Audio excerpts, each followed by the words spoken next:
Hello student, कैसे हैं आप सभी। फिर से स्वागत है आप सभी का एक नई वीडियो में। तो आज अपने फिर से हाजिर हैं डेली टॉप 20 एमसीक्यूज़ की सीरीज़ में। तो आपको जैसा कि पता है कि अपने डेली आपके लिए 20 एमसीक्यूज़ यानी डेली लेकर आते हैं। तो आज ये अपने तीसरी क्लास है। इससे पहले मैंने 2 क्लासेज हैं जो कि अपलोड कर दी हैं। तो अगर आपने उनको नहीं देखा है तो इसी वीडियो के डिस्क्रिप्शन में उसका लिंक आपको मिल जाएगा। और अपने क्लास का जो टाइमिंग रहता है वो 8:15 बजे का रहता है, यानी अपने 8:15 बजे डेली क्लास होती है। तो आपने डेली 8:15 बजे चैनल के ऊपर ज़रूर विजिट करना है। तो अभी अपने क्लास को शुरू करते हैं। तो मैं राकेश वर्मा आपका स्वागत करता हूं आपके अपने यूट्यूब चैनल ऐसी क्लासेज में। तो आज का अपना जो फर्स्ट इंपॉर्टेंट क्वेश्चन है, इंटरनेट पर संचार के लिए निम्नलिखित में से किस प्रोटोकॉल का प्रयोग किया जाता है। यानी इंटरनेट पर संचार के लिए यानी किस प्रोटोकॉल का प्रयोग किया जाता है, तो ये आपने बताना है। ऑप्शन नंबर ए है SNMP, बी नंबर ऑप्शन है TCP/IP और सी नंबर ऑप्शन है DMZ और डी नंबर ऑप्शन है DMNS। तो इसमें से आपको इसका राइट आंसर बताना है कि इसमें से इसका राइट आंसर क्या हो जाएगा। तो यानी इंटरनेट पर संचार के लिए अपने किस प्रोटोकॉल का प्रयोग किया जाता है, तो ऑप्शन नंबर बी है वो इसका राइट आंसर हो जाएगा, यानी TCP और IP। यानी TCP और IP यानी जो एक प्रकार का प्रोटोकॉल होता है वो इंटरनेट पर संचार के लिए यानी प्रयोग किया जाता है। TCP यानी ट्रांसमिशन कंट्रोल प्रोटोकॉल और IP यानी इंटरनेट प्रोटोकॉल होता है। तो ये एग्जाम में कई बार इनकी फुल फॉर्म भी पूछी जाती है, तो ये भी आपने ध्यान में रखनी है। तो ऑप्शन नंबर बी है वो इसका राइट आंसर हो जाएगा। नेक्स्ट है, निम्नलिखित में से कौन सा MS एक्सेल का टेक्स्ट फंक्शन नहीं है। यानी इनमें से कौन सा MS एक्सेल का जो टेक्स्ट फंक्शन है वो नहीं है, यानी टेक्स्ट से संबंधित फंक्शन नहीं है, ये आपने बताना है। ऑप्शन नंबर ए है मिड, बी नंबर ऑप्शन है राइट, सी नंबर ऑप्शन है कंबाइन और डी नंबर ऑप्शन है लेफ्ट। तो इसमें से आपको यानी बताना है कि MS एक्सेल का टेक्स्ट फंक्शन कौन सा नहीं है। तो आपने साथ साथ में आंसर भी जरूर से बताने हैं। कमेंट में आपने जो भी क्वेश्चंस का आंसर आपको पता होता है उनको आपने कमेंट में ज़रूर बताना है। और क्लास को अभी तक शेयर नहीं किया है तो क्लास को ज़्यादा से ज़्यादा शेयर कर दीजिए और चैनल को भी सब्सक्राइब कर लीजिए, ताकि जब भी कोई नया वीडियो अपलोड हो तो उसका नोटिफिकेशन आपको सबसे पहले मिल सके। तो अभी आपने इसका आंसर बताना है। तो इसका राइट आंसर आपका हो जाएगा ऑप्शन नंबर सी, यानी कंबाइन। कंबाइन यानी क्या है, एक MS एक्सेल का टेक्स्ट फंक्शन नहीं है। तो ऑप्शन नंबर सी है वो इसका राइट आंसर हो जाएगा। नेक्स्ट है, MS एक्सेल में निम्नलिखित में से कौन सा फंक्शन किसी सीमा में उन सेल्स की गिनती करता है जो रिक्त नहीं है। यानी MS एक्सेल में यानी कौन सा ऐसा फंक्शन है इसी सीमा में उन सेल्स की गिनती करता है जो रिक्त नहीं है। तो ऑप्शन नंबर ए है count if, B number option है count blank, C number option है काउंटा और डी नंबर ऑप्शन है काउंट। तो इसमें से आपको इसका राइट आंसर बताना है। तो ऑप्शन नंबर सी है वो इसका राइट आंसर हो जाएगा, यानी काउंटा। काउंटा क्या है, यानी MS एक्सेल में यानी फंक्शन उन सेल्स की गिनती करता है जो रिक्त नहीं है। तो ऑप्शन नंबर सी है वो इसका राइट आंसर हो जाएगा। नेक्स्ट क्वेश्चन है, MS वर्ड में निम्नलिखित में से कौन सा keyboard shortcut font dialog box window खोलता है। यानी कौन सा यानी शॉर्टकट है जो फ़ॉन्ट डायलॉग बॉक्स विंडो खोलता है। तो ऑप्शन नंबर ए है Alt+T, बी नंबर ऑप्शन है Ctrl+D, सी नंबर ऑप्शन है Alt+D और डी नंबर ऑप्शन है Ctrl+Alt+D। तो यानी इसमें से आपको बताना है कि फ़ॉन्ट डायलॉग बॉक्स खोलने के लिए अपने किस शॉर्टकट का यूज़ करते हैं। तो इसका जो राइट आंसर है आपका वो हो जाएगा ऑप्शन नंबर बी, यानी Ctrl+D। Ctrl+D यानी जो शॉर्टकट है इसका यूज यानी किस लिए किया जाता है, फ़ॉन्ट डायलॉग बॉक्स को खोलने के लिए किया जाता है।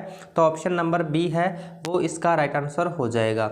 नेक्स्ट है, MS वर्ड में किसी डॉक्यूमेंट में सभी कंटेंट का चयन करने के लिए निम्नलिखित में से किस कीबोर्ड शॉर्टकट का उपयोग किया जाता है। यानी जितने भी कंटेंट यानी उसमें ऐड किए हुए हैं टेक्स्ट वगैरह है उनको यानी सिलेक्ट करने के लिए या चयन करने के लिए अपने किस कीबोर्ड शॉर्टकट का उपयोग किया जाता है। तो ऑप्शन नंबर ए है Ctrl+B, बी नंबर ऑप्शन है Ctrl+C, सी नंबर ऑप्शन है Ctrl+S और डी नंबर ऑप्शन है Ctrl+A। तो इसमें से आपको इसका राइट आंसर बताना है, यानी पूरे कंटेंट को एक साथ चयन करने के लिए अपने किस शॉर्टकट का यूज़ करते हैं। तो इसका राइट आंसर आपका हो जाएगा Ctrl+A, यानी Ctrl+A शॉर्टकट का यूज़ करते हैं, यानी ऑप्शन नंबर डी है वो इसका राइट आंसर हो जाएगा। तो यानी एग्ज़ाम में काफ़ी जो क्वेश्चन हैं वो शॉर्टकट की में से पूछे जाते हैं, यानी शॉर्टकट की आपको पता होनी चाहिए। तो अपने जल्द ही इस चैनल के ऊपर शॉर्टकट की से संबंधित एक क्लास है जो आपके लिए लेकर आ रहे हैं। तो अपने उनमें से आपके लगभग जो शॉर्टकट की हैं जो इंपॉर्टेंट हैं उनको अपने कवर करेंगे। तो इसका राइट आंसर आपका हो जाएगा ऑप्शन नंबर डी, यानी Ctrl+A। उसके बाद नेक्स्ट है, निम्नलिखित में से कौन सा एक वैध ईमेल एड्रेस नहीं है, यानी इसमें से कौन सा एक वैध ईमेल एड्रेस नहीं है। तो ये आपको बताना है। यानी इसके अंदर क्या होता है, ईमेल के अंदर सबसे पहले क्या होता है, यूज़र नेम आता है, उसके बाद @ सिंबल आता है, फिर डोमेन कोड से यानी आता है, यानी gmail.com कुछ इस प्रकार से। तो यानी ये आपको इसमें से बताना है कि कौन सा एक वैध ईमेल नहीं है। तो इसका जो राइट आंसर है आपका वो हो जाएगा ऑप्शन नंबर बी, यानी इस प्रकार से blank@domain.com इस प्रकार का कोई भी ईमेल एड्रेस वैध नहीं होता है। बाकी सभी यानी इसमें पहले यूज़र नेम फिर @ फिर gmail.com का यानी जो सिंबल होता है वो यानी आता है। तो इस प्रकार का यानी ईमेल है वो वैध नहीं होता है। तो ऑप्शन नंबर बी है वो इसका राइट आंसर हो जाएगा। नेक्स्ट है, MS वर्ड में निम्नलिखित में से कौन सा मेन्यू बार एक विकल्प नहीं है, यानी MS वर्ड में निम्नलिखित में से कौन सा मेन्यू बार एक विकल्प नहीं है। तो ऑप्शन नंबर ए है इंटरनेट, बी नंबर ऑप्शन है इंसर्ट, सी नंबर ऑप्शन है होम और डी नंबर ऑप्शन है पेज लेआउट। तो MS वर्ड में कौन सा मेन्यू बार का विकल्प नहीं है, तो इसका राइट आंसर आपका हो जाएगा ऑप्शन नंबर ए, यानी इंटरनेट। इंटरनेट क्या है, कोई भी ऐसा मेन्यू या विकल्प MS वर्ड में उपलब्ध नहीं होता है। बाकी इंसर्ट टैब होता है, होम होता है, पेज लेआउट होता है। तो ऑप्शन नंबर ए है वो इसका राइट आंसर हो जाएगा। नेक्स्ट है, MS एक्सेल वर्कशीट की किसी सेल को एडिट करने के लिए निम्नलिखित में से कौन सी फंक्शन कुंजी का उपयोग किया जाता है, यानी MS एक्सेल वर्कशीट की किसी सेल को एडिट करने के लिए निम्नलिखित में से कौन सी फंक्शन कुंजी का उपयोग किया जाता है। तो ऑप्शन नंबर ए है F1, बी नंबर ऑप्शन है F2, सी नंबर ऑप्शन है F3 और डी नंबर ऑप्शन है F4। तो इसमें से आपको इसका राइट आंसर बताना है कि वर्कशीट की सेल को एडिट करने के लिए अपने कौन सी फंक्शन कुंजी का उपयोग किया जा सकता है। तो इसका जो राइट आंसर है वो हो जाएगा ऑप्शन नंबर बी, यानी F2 जो फंक्शन है यानी इसका यूज किसी वर्कशीट में किसी सेल को एडिट करने के लिए यानी प्रयोग किया जाता है। तो ऑप्शन नंबर बी है वो इसका राइट आंसर हो जाएगा। और यही शॉर्टकट की एक और जगह काम में आती है, किस लिए काम में आती है, रीनेम करने के लिए। यानी किसी भी फाइल या फोल्डर का अगर आपने नाम बदलना है तो अपने कौन सी शॉर्टकट की सहायता से बदलते हैं, F2 की सहायता से बदलते हैं। तो ऑप्शन नंबर बी है वो इसका राइट आंसर हो जाएगा। नेक्स्ट है, MS वर्ड में 36 पॉइंट का फॉन्ट साइज कितने इंच के बराबर होता है। तो MS वर्ड में जो यानी 36 पॉइंट का जो फॉन्ट साइज है वो किसके बराबर होता है। ऑप्शन नंबर ए है 0.125, बी नंबर ऑप्शन है 0.15, सी नंबर ऑप्शन है 1 और डी नंबर ऑप्शन है 0.5। तो इसमें से आपको इसका राइट आंसर बताना है, यानी इसका राइट आंसर क्या हो जाएगा। 36 पॉइंट का जो फॉन्ट साइज है वो कितने इंच के बराबर होता है। तो ऑप्शन नंबर डी है वो इसका राइट आंसर हो जाएगा, यानी 0.5, यानी 0.5 इंच यानी ½ इंच यानी आधा इंच के बराबर होता है। तो ऑप्शन नंबर डी है वो इसका राइट आंसर हो जाएगा। नेक्स्ट है, इंस्टेंट मैसेजिंग सेवाएं निम्नलिखित में से किस श्रेणी की सेवाओं में आती हैं, यानी IM यानी जो इंस्टेंट मैसेजिंग जो सेवा है वो निम्नलिखित में से किस श्रेणी की सेवाओं में आती है। तो ऑप्शन नंबर ए है world wide web, B number option है web services, C number option है कम्युनिकेशंस और डी नंबर ऑप्शन है ईमेल। यानी इंस्टेंट मैसेजिंग है जो सेवाएं हैं वो किस यानी कैटेगरी की आती है या किस श्रेणी सेवाओं में आती हैं, तो ये आपने बताना है। तो ऑप्शन नंबर सी है वो आपका राइट आंसर हो जाएगा, यानी ऑप्शन नंबर सी यानी कम्युनिकेशन यानी संचार है जो यानी संचार की श्रेणी में आती हैं आपकी इंस्टेंट मैसेजिंग। तो ऑप्शन नंबर सी है वो इसका राइट आंसर हो जाएगा। नेक्स्ट है, निम्नलिखित में से कौन सा प्रतीक किसी ईमेल एड्रेस के दो हिस्से को अलग करता है, यानी कौन सा प्रतीक है जो ईमेल एड्रेस के दो हिस्से को अलग करता है। तो इसमें से आपको बताना है @ है या प्रतिशत है या आपका ये इक्वल है या हैश है। तो इसमें से आपको बताना है कि कौन सा प्रतीक है जो कि ईमेल एड्रेस के दो हिस्सों को अलग करता है। तो यहाँ पे आपको @ जो इसका है वो राइट आंसर हो जाएगा, यानी ईमेल एड्रेस में यानी कोई भी एड्रेस के बीच में यानी क्या आता है यहाँ पे यानी @ का सिंबल आता है इस प्रकार से, तो ये आपने ध्यान में रखना है, यानी @ जो सिंबल है वो दो हिस्सों को अलग करता है। तो ऑप्शन नंबर सी है वो इसका राइट आंसर हो जाएगा। नेक्स्ट है, निम्नलिखित में से कौन एक लोकप्रिय डोस आधारित स्प्रेडशीट पैकेज है, यानी कौन सा एक लोकप्रिय डोस आधारित स्प्रेडशीट पैकेज है। तो ऑप्शन नंबर ए है वर्ड, बी नंबर ऑप्शन है smart cell, C number option है एक्सेल और डी नंबर ऑप्शन है लोट्स 1 2 3। तो इसमें से आपको इसका राइट आंसर बताना है कि निम्नलिखित में से कौन एक लोकप्रिय डोस आधारित स्प्रेडशीट पैकेज है। तो इसका जो राइट आंसर है वो हो जाएगा ऑप्शन नंबर डी, यानी लोट्स 1 2 3, यानी जो है वो क्या है, एक लोकप्रिय डोस आधारित यानी ऑपरेटिंग डोस आधारित एक स्प्रेडशीट प्रोग्राम है। तो ये आपको ध्यान में रखना है। तो ऑप्शन नंबर डी है वो इसका राइट आंसर हो जाएगा। नेक्स्ट है, टेबल प्रॉपर्टीज के बॉर्डर और शेडिंग विकल्प का उपयोग MS वर्ड 2007 में निम्नलिखित में से किसके लिए किया जा सकता है। टेबल प्रॉपर्टीज के बॉर्डर और शेडिंग विकल्प का उपयोग है वो MS वर्ड 2007 में यानी किसके लिए किया जा सकता है। ऑप्शन नंबर ए है मेलिंग, बी नंबर ऑप्शन है मार्जिन, सी नंबर ऑप्शन है ओरिएंटेशन और डी नंबर ऑप्शन है बॉर्डर। तो इसमें से आपको इसका राइट आंसर बताना है, यानी अपने जो बॉर्डर और शेडिंग जो विकल्प है उसका उपयोग किसके लिए किया जा सकता है, तो बॉर्डर के लिए किया जाता है। तो ऑप्शन नंबर डी है वो इसका राइट आंसर हो जाएगा, यानी बॉर्डर है जो इसका राइट आंसर हो जाएगा, ऑप्शन नंबर डी। उसके बाद नेक्स्ट है, इंटरनेट से जुड़े प्रत्येक कंप्यूटर में होना चाहिए, यानी इंटरनेट से जुड़े प्रत्येक कंप्यूटर में क्या होना चाहिए। तो ऑप्शन नंबर ए है LED display, B number option है स्विच, सी नंबर ऑप्शन है तृतीयक मेमोरी और डी नंबर ऑप्शन है IP एड्रेस। यानी इंटरनेट से जुड़े प्रत्येक कंप्यूटर में क्या होना चाहिए, तो ये आपको बताना है। तो इसका जो राइट आंसर है वो हो जाएगा IP एड्रेस, यानी प्रत्येक जो भी कंप्यूटर इंटरनेट के साथ में जुड़ा हुआ है उसका एक IP एड्रेस यानी IP पता होना चाहिए। तो ऑप्शन नंबर डी है वो इसका राइट आंसर हो जाएगा। नेक्स्ट है, निम्नलिखित में से कौन MS वर्ड सॉफ्टवेयर का सबसे अच्छा वर्णन करता है, यानी कौन सा MS वर्ड सॉफ्टवेयर का सबसे अच्छा वर्णन करता है। तो ऑप्शन नंबर ए है यह एक फर्मवेयर है, बी नंबर ऑप्शन है यह एक वर्ड प्रोसेसर है, सी नंबर ऑप्शन है यह जियो आधारित ऑपरेटिंग सिस्टम है और डी नंबर ऑप्शन है यह एक सिस्टम सॉफ्टवेयर है। यानी MS वर्ड जो सॉफ्टवेयर होता है वो क्या काम करता है, यानी कोई भी डॉक्यूमेंट वगैरह बनाने के लिए, यानी कोई भी डॉक्यूमेंट वगैरह बनाने के काम में आता है।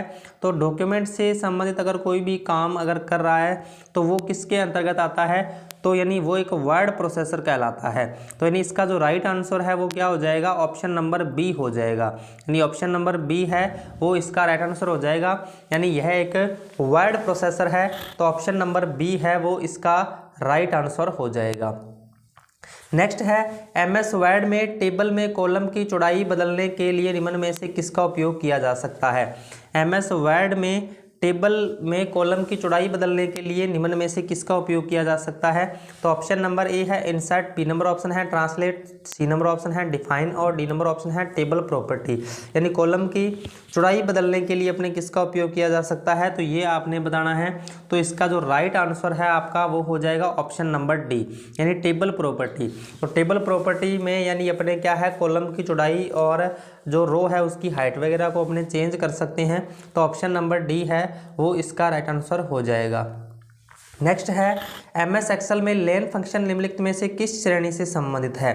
यानी जो MS एक्सेल में लेन जो फंक्शन है, यानी लेन जो फंक्शन है वो किससे संबंधित है। तो ऑप्शन नंबर ए है वित्तीय, बी नंबर ऑप्शन है तार्किक, सी नंबर ऑप्शन है टेक्स्ट और डी नंबर ऑप्शन है गणित और त्रिगुट। तो इसमें से आपको लेन फंक्शन के बारे में बताना है। तो ऑप्शन नंबर सी है वो इसका राइट आंसर हो जाएगा, यानी जो लेन फंक्शन है वो किससे संबंधित है, तो अपना टेक्स्ट से संबंधित है। ऑप्शन नंबर सी है वो इसका राइट आंसर हो जाएगा। नेक्स्ट है, MS वर्ड में किसी पैराग्राफ का चयन करने के लिए निम्न में से किस शॉर्टकट का उपयोग किया जाता है। तो यानी MS वर्ड में किसी पैराग्राफ का चयन करने के लिए अपने यानी किस शॉर्टकट का उपयोग किया जाता है। तो ऑप्शन नंबर ए है आपका कंट्रोल प्लस पैराग्राफ पर क्लिक, बी नंबर ऑप्शन है पैराग्राफ पर double click, C number option है पैराग्राफ पर 3 बार क्लिक और डी नंबर ऑप्शन है Alt प्लस पैराग्राफ पर क्लिक। तो इसमें से आपको इसका राइट आंसर बताना है कि अगर अपने एक पूरा पैराग्राफ को सिलेक्ट करना है तो अपने कैसे सिलेक्ट कर सकते हैं। तो ऑप्शन नंबर सी है वो इसका राइट आंसर हो जाएगा, यानी पैराग्राफ पर 3 बार क्लिक, यानी ऑप्शन नंबर सी है वो इसका राइट आंसर हो जाएगा। नेक्स्ट क्वेश्चन है, MS वर्ड में निम्नलिखित में से कौन सा व्यू विकल्प बुलेटेड पॉइंट के रूप में डॉक्यूमेंट के कंटेंट को दर्शाता है। यानी MS वर्ड में जो सबसे पहले तो MS वर्ड में व्यू जो होते हैं वो 5 प्रकार के व्यू होते हैं। और कौन कौन से व्यू होते हैं, तो सबसे पहला व्यू इसका प्रिंट लेआउट होता है। सबसे पहला व्यू इसका प्रिंट लेआउट होता है। उसके बाद आपका फुल स्क्रीन रीडिंग होता है, फुल स्क्रीन रीडिंग आ जाएगा। उसके बाद तीसरा आता है वेब लेआउट, तीसरा वेब लेआउट आता है। उसके बाद आउटलाइन आता है, उसके बाद आउटलाइन आता है और 5 नंबर पे आता है ड्राफ्ट। यानी इस प्रकार के 5 व्यू MS वर्ड के होते हैं। ये इसका बाय डिफ़ॉल्ट व्यू होता है यानी प्रिंट लेआउट। अभी ये इसमें पूछ रहा है कि MS वर्ड में यानी कौन सा व्यू है जिसमें विकल्प बुलेटेड पॉइंट के रूप में डॉक्यूमेंट के कंटेंट को दर्शाता है। तो इसका जो राइट आंसर है आपका वो हो जाएगा ऑप्शन नंबर सी यानी आउटलाइन। यानी वो किस तरीके से दर्शाता है, तो आउटलाइन के रूप में दर्शाता है। तो ऑप्शन नंबर सी है वो इसका राइट आंसर हो जाएगा। नेक्स्ट क्वेश्चन है, POP एक ईमेल से संबंधित प्रोटोकॉल है। POP का पूर्ण रूप क्या है। तो आपको POP के बारे में बताना है। और POP है क्या, एक ईमेल से संबंधित एक प्रकार का प्रोटोकॉल होता है POP। तो यानी POP एक ईमेल से संबंधित प्रोटोकॉल है और POP का पूर्ण रूप क्या है, तो ये आपने बताना है। ऑप्शन नंबर ए है partial order program, B number option है post office protocol, C number option है पोस्ट ऑफिस प्रोग्रेस और डी नंबर ऑप्शन है पार्शियल ऑर्डर प्रोटोकॉल। तो इसका जो राइट आंसर है आपका वो हो जाएगा ऑप्शन नंबर बी यानी पोस्ट ऑफिस प्रोटोकॉल। POP की फुल फॉर्म क्या होती है, पोस्ट ऑफिस प्रोटोकॉल होती है। तो ऑप्शन नंबर बी है वो इसका राइट आंसर हो जाएगा। तो ये थे आज के अपने टॉप 20 MCQs यानी जो कि आपके लिए हम डेली यानी इस क्लास के अंदर ऐड करते हैं। तो काफ़ी मोस्ट इंपॉर्टेंट क्वेश्चन हैं यानी जो कि काफ़ी बार एग्जाम में रिपीट हुए हैं, उन्हीं क्वेश्चंस को इन क्लासेस के अंदर यानी इंक्लूड किया जाता है। आगे आने वाली क्लासों में आपके लिए MS Word, Excel, PowerPoint और इंटरनेट यानी इन सभी टॉपिक से जो भी क्वेश्चंस यानी पूछे जाते हैं उन सभी क्वेश्चंस को इन क्लासेस के अंदर ऐड किया जाएगा। और अगर अभी तक आपने हमारे व्हाट्सएप ग्रुप और टेलीग्राम ग्रुप को ज्वाइन नहीं किया है तो उनका लिंक आपको इस वीडियो के डिस्क्रिप्शन में मिल जाएगा। और इससे पहले मैंने 2 क्लासों को अपलोड कर दिया है तो उनका लिंक भी आपको इस वीडियो के डिस्क्रिप्शन में मिल जाएगा। और इसी तरीके की यानी कंप्यूटर से रिलेटेड MCQs, ट्यूटोरियल और थ्योरी से रिलेटेड यानी वीडियोज़ के लिए आप हमारे चैनल को सब्सक्राइब कर सकते हो और पास वाले बेल आइकन को आप प्रेस कर लीजिए ताकि जब भी कोई नया वीडियो अपलोड हो तो उसका नोटिफिकेशन आपको सबसे पहले मिल सके। मैं अभी क्लास से विदा लेता हूं और अपने मिलते हैं नेक्स्ट वीडियो में नए इंपॉर्टेंट क्वेश्चंस के साथ। तब तक के लिए जय हिंद, जय भारत दोस्तों।